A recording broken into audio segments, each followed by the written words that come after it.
অনেক সুন্দর একটি ফুল গাছ দেখাবো আজকে। আপনাদের যদি ভালো লেগে থাকে অবশ্যই লাইক শেয়ার কমেন্ট করে দিবেন।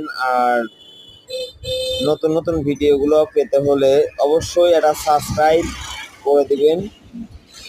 আর দেখুন তো আমাদের দুই ভাইয়ের কে বড় কে ছোট এটা বলতে পারলে কিন্তু অনেক বড় একটা পুরস্কার আছে ভাই আপনাদের জন্য।